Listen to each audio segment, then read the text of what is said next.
বর্তমান বাংলাদেশে এই পরিস্থিতিতে আমরা যখন রোগী দেখতেছি তখন একটা মিক্সড রোগী আসতেছে। কিছু কিছু রোগীর ডেঙ্গুও পাওয়া যাচ্ছে এবং খুব কম সংখ্যক রোগীর আবার কোভিডও পাওয়া যাচ্ছে। কারণ এই প্রাক্কালে আমরা এই পরিস্থিতিতে কি করব? একটা রোগীর যখন জ্বর হয়, জ্বর হওয়ার সাথে সাথে আপনি কি করবেন? আপনি নিজে নিজেই আপনাকে একটু আশ্বস্ত হইতে হবে যে কোভিড আমাকে খুব বেশি কাবু কাহিল করার পরিস্থিতি খুবই কম। কারণ হলো আপনার শরীরে কোভিডের বিরুদ্ধে একটা ভ্যাকসিন দেওয়া আছে, যেটা আপনাকে প্রাথমিকভাবে অনেক দূর পর্যন্ত আপনাকে সেভ করে দিবে এবং সারা পৃথিবীতে এই কোভিড লকডাউন থেকে শুরু করে সমস্ত কিছু আবার স্বাভাবিক হওয়ার পিছনে যে ভূমিকা রাখছে সেটা হলো এই ভ্যাকসিন। এবং সেই ভ্যাকসিন যেহেতু আমাদেরকে সারা পৃথিবীকে সেভ করছে, সুতরাং আমাকেও সেভ করবে। কিন্তু আমাদের বেশি ওয়ারিড হইতে হবে ডেঙ্গু। এখন আমাদের এই ডেঙ্গি জ্বর হওয়ার পরে ডেঙ্গু নাকি কোভিড, আমি তো কনফিউজড হয়ে গেলাম। কারণ এখন জুন জুলাই যখন আসতেছে তখন ডেঙ্গু বাড়তেছে এবং আমাদের পার্শ্ববর্তী দেশ থেকে একটা স্পেশাল সাব ভেরিয়েন্ট এসে সেটাও আবার অনেক ট্রান্সমিট হওয়ার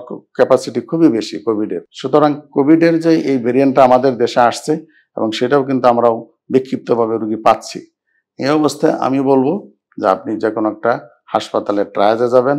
আমাদের বিশেষ করে আমি বলবো ঢাকা মেডিকেল কলেজের এখানে একটা ট্রায়াল স্থাপন করা হয়েছে। সেখানে যে কোনো রোগী গেলেই আমরা প্রাথমিকভাবে তার লক্ষণগুলো দেখে আমরা কোভিড এক্সক্লুড করার জন্য আমরা একটা রিপিট অ্যান্টিজেন টেস্ট আছে, সেটা আমরা করে ফেলি।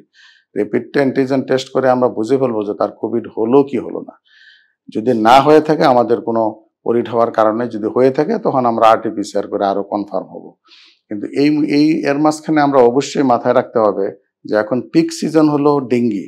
সো ডেঙ্গির জন্য আমরা NS1 অথবা CBC টেস্ট করি এবং সেই পেশেন্টের ভিতরে যদি NS1 পজিটিভ পেয়ে যাই, সাথে সাথে আমরা আরটিপিসিআর এর যদি রেড টেস্ট যেটাকে বলে রিপিট অ্যান্টিজেন টেস্ট, সেই রিপিট অ্যান্টিজেন টেস্ট যদি নেগেটিভ হয়, আমরা পেশেন্টের স্বাভাবিকভাবে রোগীকে ক্যাটাগরাইজ করে ফেলবো। ডেঙ্গু রোগীকে আমরা স্বাভাবিক ডেঙ্গু অথবা ক্লাসিক্যাল ডেঙ্গু হিসেবে ক্যাটাগরাইজ করি। সেকেন্ড হলো মধ্যম কিছু লক্ষণ থাকে, যেমন অতিরিক্ত বমি হওয়া, অতিরিক্ত দুর্বল হয়ে যাওয়া, অথবা তার আগের থেকে ডায়াবেটিস ছিল, রোগীটা প্রেগনেন্ট, রোগীটা আগের থেকে হার্টের ওষুধ খায়, সে কিডনি রোগী, এই ধরনের রোগীকে বলি আপনারা হাসপাতালে ভর্তি হয়ে যান।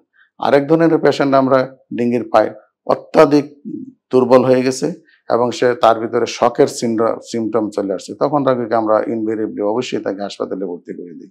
কিন্তু আপনি যখন একজন সচেতন নাগরিক হিসাবে আপনার যখন জ্বর হলো, জ্বরটা কি ডেঙ্গি নাকি কোভিড, এইটা আপনাকে প্রথমে নিরূপণ করার জন্য একজন ডাক্তারের শরণাপন্ন এখন হইতে হবে।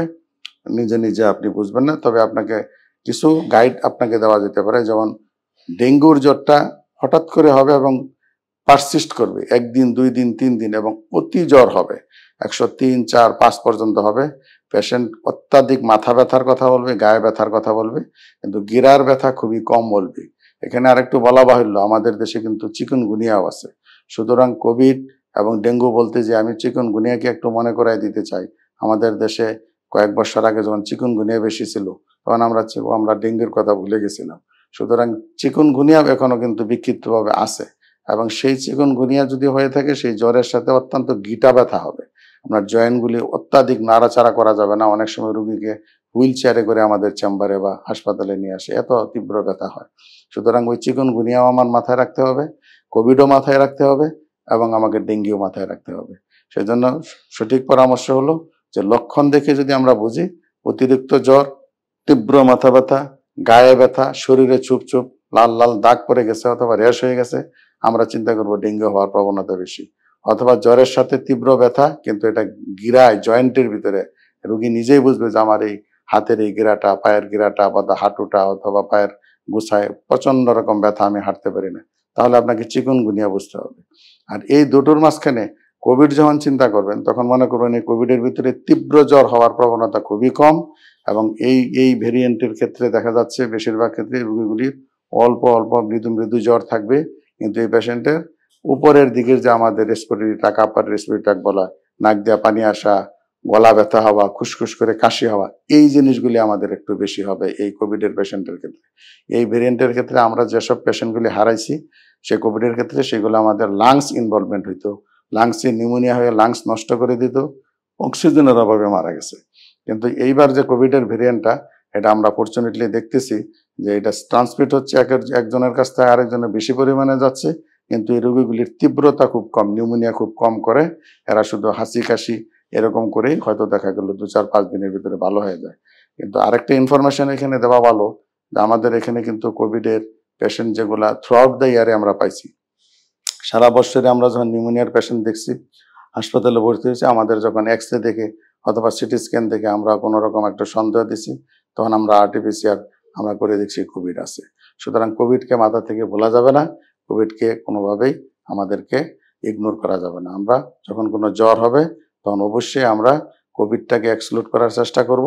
এবং এই মুহূর্তে যেহেতু ডেঙ্গুর পিরিয়ড চলতেছে, জুন মাস জুলাই মাস, এই 2টা মাসে খুবই সতর্ক থাকতে হবে। এবং আমি বলবো যে ডেঙ্গুর যে অ্যান্টিজেন টেস্ট, এটা সরকার নির্ধারিত খুবই অল্প পয়সা আমরা টেস্ট করতে পারি এবং গ্রামের প্রত্যন্ত এলাকায় পর্যন্ত এটা ছড়ায় গেছে। সুতরাং আপনার আশেপাশে যে শুধু আপনি ডেঙ্গুর কিট টেস্ট যেটা NS1, এটা 5 দিনের ভিতরে হলে করবেন। কিন্তু 5 দিন পার হয়ে যাওয়ার পরে এই টেস্ট করে লাভ নাই, অন্য টেস্ট করতে হবে। সেটা করতে হবে অ্যান্টিবডি টেস্ট, সেটা হলো অ্যান্টিবডি IgM IgG করবেন। কিন্তু মজার ব্যাপার হলো IgMটা যদি আপনি চট করে আপনার 3 দিন 5 দিনের দিন করেন, তাহলে কিন্তু এটা নেগেটিভ পাবেন। ডেঙ্গু রোগী অথচ ওই টেস্ট নেগেটিভ হবে, আবার ডেঙ্গু রোগী অথচ NS1 এটা আবার 5 দিন পরে নেগেটিভ হবে। সুতরাং এই 2টা জিনিস মাথায় রাখতে হবে যে আপনি 1 থেকে 3 4 5 দিনের ভিতরে হলে NS1 করবেন, 5 দিনের পরে যখন 6ষ্ঠ দিন 7ম দিন 8ম দিন যখন করবেন তখন অ্যান্টিবডি টেস্ট করবেন। এই 2টা পরামর্শ আমার জন্য রইল।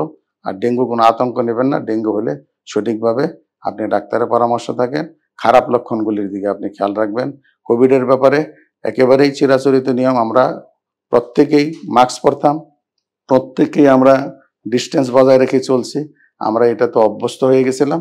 কিন্তু যেহেতু আবার কোভিড এখন কমে গেছে, সারা পৃথিবীতে এখন আমাদের এই ব্যাপারে অবহেলায় চলে আসছে, তবে আমরা ফলো করলে অবশ্যই আমরা সচেতন। আমরা যদি অভ্যাসের ভিতরে নিয়ে আসি, আবার আমরা সেই ট্রেনে লঞ্চে আমরা যখনই বিচরণ করব, বাজারে হাটে ঘাটে যাব, অফিসে যাব, আমরা অবশ্যই মাস্ক পরে যাব। ঘর থেকে আমরা যখন বের হব তখন আমরা অবশ্যই যেন আমাদের মাস্ক সাথে আছে কিনা সেটা যেন খেয়াল করে বের হই।